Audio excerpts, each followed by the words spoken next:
Hi, I'm Brenda Thompson with Just Show Up. This is the podcast where we talk with real estate agents and about their journey, about some of the fun stories, maybe some of the horror stories, but we talk with the challenges that they have gone through. And I'm happy to have Holden Berg with us today. And Holden, welcome to the show. Thanks for having me, Brenda. I appreciate the opportunity to be here. Thank you.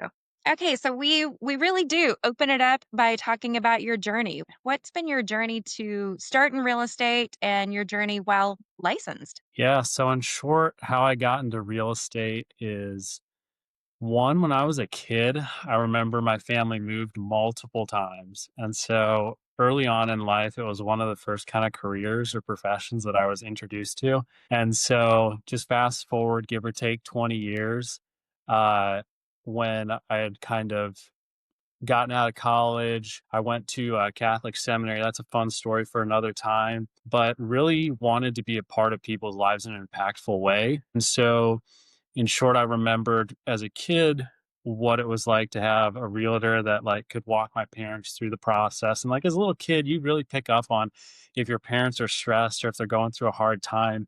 And Mhm. so for me, it was, you know, typically when a realtor is brought into someone's life, it's a big deal. Is the shortest way to It put is a very big deal. it. And so it was just kind of a simple transition for me when the opportunity kind of presented itself of, hey, like I can take this plunge and this is something that I think I'm really going to enjoy. And I've been blessed to have made the correct plunge. I've really enjoyed it since I've been in it. That's great. It's funny, as I was hearing you tell that story, I lived in the same house my entire years of growing up. And so I really did not even know what a realtor was because we had never moved. So it's interesting. It's a good thing that you were exposed to what does a realtor do? And they take this transaction and they make it like literally make it happen and hold all the pieces together to make it happen. Right. And again, I think I was actually with my father-in-law, give or take a week or two ago now, and we actually got up in I think it was a C-45, so like a really small plane. And I just remember thinking, man, like if I was a kid and I had experienced this, who knows? Like this could have taken me into, man, I really want to be a pilot. I think pilots are cool and awesome, don't get me wrong, but like Yes. just that reality of kind of as a kid, what we experience is so impactful. And I think that that's a beautiful and good thing when it's, again, a positive impact, like it was for me as a kid, seeing my parents interact with an agent and just thinking, wow, this person's super cool. Like, what do they even do? You know? So I can already envision that you bring the kids into the transaction a lot when you're dealing with sellers or buyers. Yeah, I love kids. I love the energy that they bring, and something else too. Like I'm sure you can speak into this as well. But one of the things that I think is super rewarding, in particular, about residential real estate versus commercial, is just residential is so like emotional heavy at times,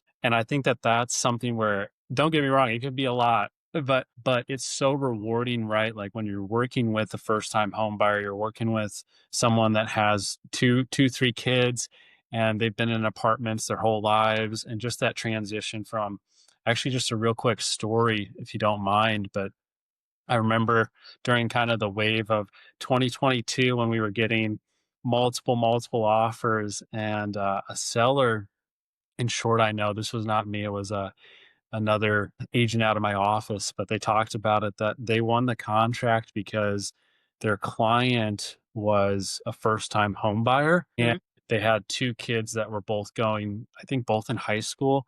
And the sellers just said, you know what? We want these kids to like experience what it is for the first time to be like in their own home and have their own space. And I think that that, again, at the end of the day, is part of the rewarding reality of what we do. There's a lot more emotions that go into it too, but if we're doing it right, it should be a very positive experience. I love that too, because then I'm sure that agent felt like the joy of being able to say, these kids are going to get their own room Right. and maybe a yard or the park down the street or whatever it was about the house that really drew them to it. But we get to be a part of that. But you're right. We also deal with the emotions, the excitement, and then the panic, and then the fear, and the upset. They're not the one that wins against 20 other bids in 2022. Yeah. Um, so we deal with that. And I always remind my agents, we are brought in to be that professional in the middle. It doesn't mean we're not the shoulder they cry on, but we are then supposed to take that and shoulder that and then go talk to the other side professionally. And that's sometimes hard for us to balance even as agents. Yeah, and I think to your point too, I think you always for me, it's you gotta keep your mindset positive. And so again, if you are someone that lost out to another offer, that's a hard thing for someone that really wanted that home, but helping them, hey, we were close. There's other homes in the neighborhood or there's other homes right down the street. Like we've got everything ready. So the next time we're going to be ready. So you take a negative and make it as positive as you can. And I think at the end of the day, right, like-minded people are going to be attracted to each other. And so if we keep things positive, I think it's going to help our clients be much more positive, excited in the transaction or in their process of for whatever reason that they are buying or selling. And so for me, it's again, don't get me wrong, like you have to take the gravity of the situation. It's not all fun and games, It's not. but you have to, I think, again, when there is difficulties, you have to be able to, again, enter into your client's world and then also say, okay, but from a professional perspective, right? A lot of us work with people that we call close friends, Yes. and family. And so you have to be professional, but you also have to be able to say to them, okay, but now here's the positives that we can take away. It's like a learning lesson, just same as playing a sport, same as the first time you lost a football game, all that good stuff. Well, in that regard, you're then coaching them through that process to keep coaching them toward the deal that will be the right deal for them. Right. Yeah. And I think if you think about it from like I'm Catholic, if that wasn't clear earlier, but if you have a Christian mindset or believe in God, then you have that mindset or that hope for there is something better. And for some reason, this one didn't work out. So, if it's 10 homes that don't work out, maybe we need to reevaluate. But if it's just one, it happens and you got to trust that it is for a reason. And then sometimes it's that 11th house that they were meant to have. Is there anything that you have learned along the way or experienced along the way that you would give as advice to a new agent? Like, hang in there for this. Yeah. Honestly, for me, I'd say the two biggest things I've learned, and I was blessed because I learned them really in my first year of real estate. But one is the team that you surround yourself with is super important. So by team, right, if you're a solo agent and you're thinking about doing this, well, what do you mean you have a team? Like your team is, the general contractors that when people ask, you refer to them, hey, these people have done X, Y, and Z. They've always done a good job. People haven't complained. I've never heard bad thing. The same with, right, your lender is super important. It's good to have a couple of those as well so they can make it clean and simple for the client, right? Transparency and clarity really help, especially a buyer with a lender, right? Like if they know what their money's doing, hey, why are you asking for this? I already gave this to you. So if there's transparency and clarity from your lender, that really helps a buyer.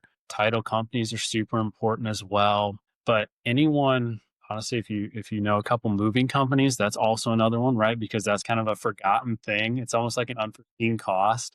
Because it's at the very end. Right.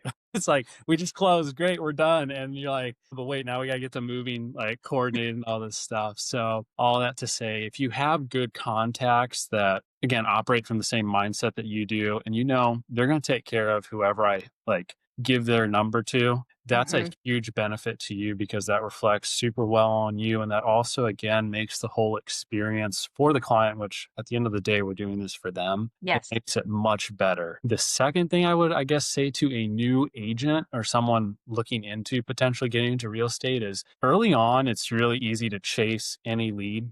Like you have your head on a swivel, you're like the squirrel and up, or sorry, Doug and up when the dogs all say squirrel, right? And Girl. you go, yep. But the truth is, you need to know what your actual worth is, right? And so if you're spending hours with a client and it's going nowhere and it's actually like draining you emotionally, that's probably a really good sign that, hey, we're not the best fit for each other. And at the end of the day, if we do our job best, it's not about the number of closings we have. It's not about us and our ego and us boosting ourselves. It's about, hey, we're taking care of this client, and guess what? That changed their life in a really super impactful, important way that like is very positive. And so if you're not the best client or best agent for them, like having the humility to say, for whatever reason, we're not like, on the same page. Like I can't understand exactly what your needs are, and so just to walk away from that, I think for me, those were two big lessons that I was grateful that I learned early on, and I think have helped me significantly. That's huge. So is there a story or 2 in there that you would want to share about that, or Sh- just general? Sure, I'll share I guess I'll go with both. But in terms of your team, so this is a side note or a little clip for somebody, but vacant real estate is like the worst real estate, right? And so there was a home that I had listed in this home. In short, the HVAC coolant line had leaked, and luckily we discovered it super fast, like right when the day that it happened. But I mean, it was a mess. Like the ceiling where the HVAC was above looked really bad. Is the shortest way to put it. And I've seen those kinda yeah, sag and yeah, you were worried the roof was about to fall on top of you if you would stand under it. But in short, it was okay. I'm gonna call my like so one the homeowner found it. The homeowner calls me and says, "Hey, something's really wrong. We need to get this taken care of X, Y, and Z." And they're again, they're panicky. They're concerned about this. And for sure. me, it's okay. Yeah, I said, "Hey, if you're there, take some pictures so I can see it. Thanks for describing it." And I said, "I'm gonna get with my contractor and whoever we need to once you send me the pictures, and I'll go out there myself and take a look, and we'll get this taken care of." So that positive mindset of we're gonna get this taken care of. So like assure them, and then right, they sent me the pictures and everything, and I look at it and I think it looks like water damage, right? Because it's coolant leaking, but I didn't know what was going on at this point. So I go out to the property, figured out, turn off the switch, like the power, so it stops leaking. And then I call the HVAC guy and I say, "Hey, we got a problem.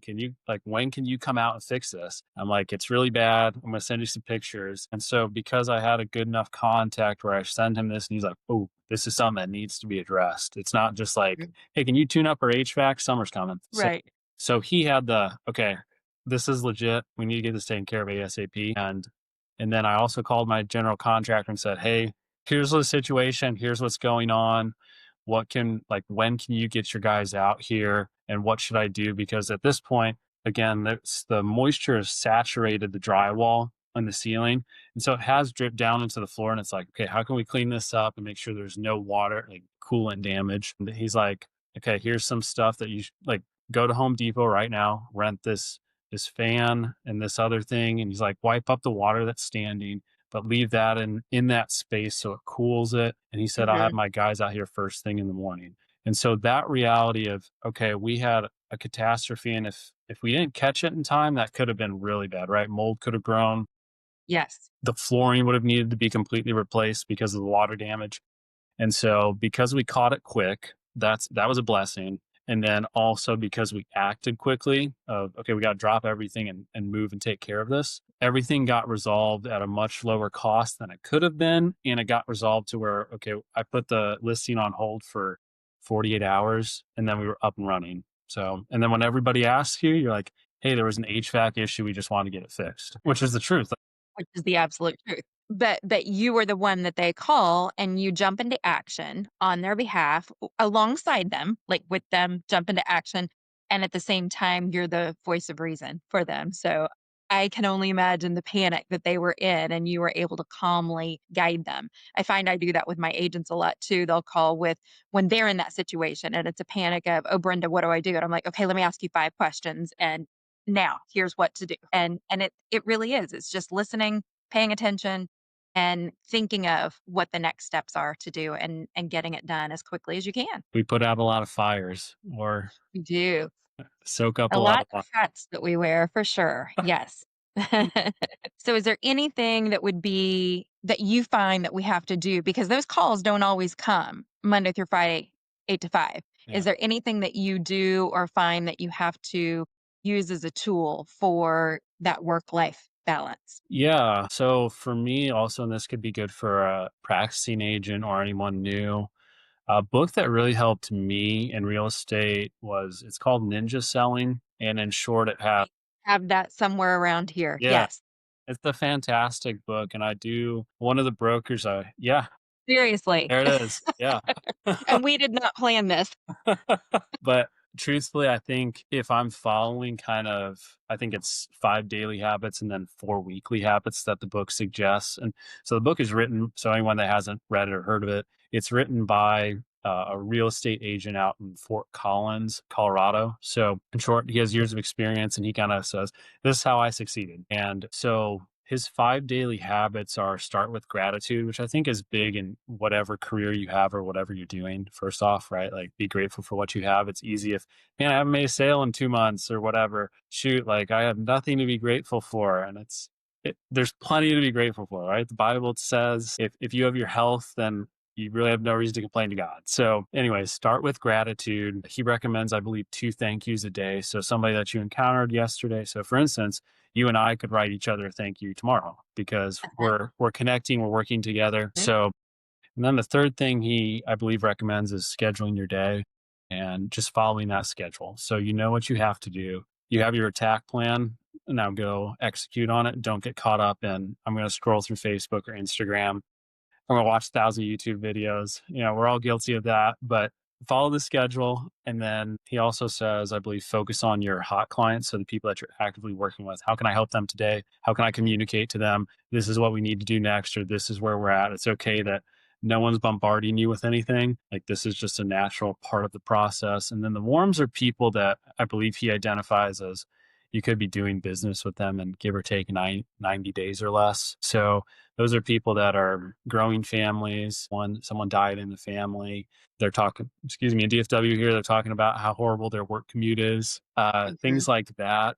And so, again, you're not hard coming in and saying, "Hey, well, here I am. Like, let's sell your home." But like, actually, again, being present. So again, it all starts with gratitude, and from your gratitude, you can actually like enter into people's lives and actually just accompany them where they're at. Again, where we hear, "Oh man, I hate my commute," that's probably to us. They probably want to move, they just don't know it yet. But that doesn't like people kind of come to that discovery on themselves, and you Mhm. just are there to accompany them when that time comes. So, Being present for them so that they know you're there, and then when they are ready, you're the first person they think of to call. right, right. In your business, is there any one tool or any one thing, of course, this is the show of just show up, that you always have to show up for or that you feel like is the one tool that always shows up for you? Yeah, it's a hard one for me. I think early on, I thought if I just showed up, like that would translate to leads and "I'm here." all right, I'm here and I don't talk to anybody. I think just showing up in a lot of respects, it's the first step. And so for me, showing up, honestly, as simple as going back to the 5 daily habits that the Ninja Selling book recommends. If I do those on a consistent basis, again, one, even if I haven't closed a deal, I feel much better personally. And I think that you're also creating an atmosphere that's positive around you, which is allowing others to just be like, think positive thoughts when they think about you. So then when real estate things come up at a party where you were not invited because you don't know the host, but it was a friend that you wrote a thank you to, and they're like, "Hey, I remember like this guy's in real estate. You're thinking about selling." Like it's a positive connection. So I think again, and it's a kind of cliche saying, but you never know how you don't see the ripple effects of like a smile that you give someone or a high five that you give to a kid. But if there is something where I just need to show up, it's honestly first thing in the morning when I start my workday, kind of practicing those things. And here's my schedule. Here's what I need to do. I love the approach of and you referenced ninja selling, but I love the reference of coming from a place of gratitude and, waking up with that thought of gratitude. I feel like I'm a lot like that as well. And then putting it into action by sending a couple of thank you notes or a couple of just thinking of you type of a reach out every day. It puts us in the right mindset to continue through. So it's been great talking to you. This has been a lot of fun for me. Is there anything that you would like to leave as a last story or a last thought for our audience today? Stay positive, stay humble, uh, trust the Lord to take care of you. And then I'm trying to think, you never know, again, from where a lead is going to present itself or when someone is actually going to call you. So I would say words of encouragement, like don't ever, again, stay humble. Like don't ever think you're like, I'm too busy to take care of this person, even if it's just a quick question. Like we're all ready to jump after an opportunity to make a sale. But at the same time, that ripple effect that we've kind of already talked about of if you just answer somebody's question and it's a 15-minute thing and they're not looking to buy or sell for who knows how long, but they're just like, hey, I have a question. You're in real estate. Do you know anybody or can you answer this? Not seeing ourselves as too important not to help someone that comes to us, even if it's not a monetary transaction. I tell my clients, yeah, every transaction I learn something new. Maybe not the best thing to tell your clients, but there's a lot of truth to it. You're always learning, have that kind of mindset going into things. And I think you're gonna, again, attract people like you, and Mhm, those are the people you want to mhm. work with. So I think you'll succeed. I love that. And that is exactly my thought with this podcast too, is that, it gives us the opportunity to share things and so that other people can pick up on a little bit here or there because there are a thousand things we could all be doing. And yet someone will hear something you've mentioned today and pick up on it, go, gosh, I'm really appreciative of those words of advice. So it's fun for all of us. It's good for all of us. I appreciate that. Well, thank you, Brenda. This episode has been sponsored by Home Smart Stars. Agents, do you feel unseen, unheard? Maybe wish you had better commission? Maybe wish that you were welcomed and encouraged to show up, to just show up as you are and be your true, authentic self and have all the training and support and tools to help you thrive in your real estate career? If so, then you need to reach out to Home Smart Stars and make Home Smart Stars your home for real estate.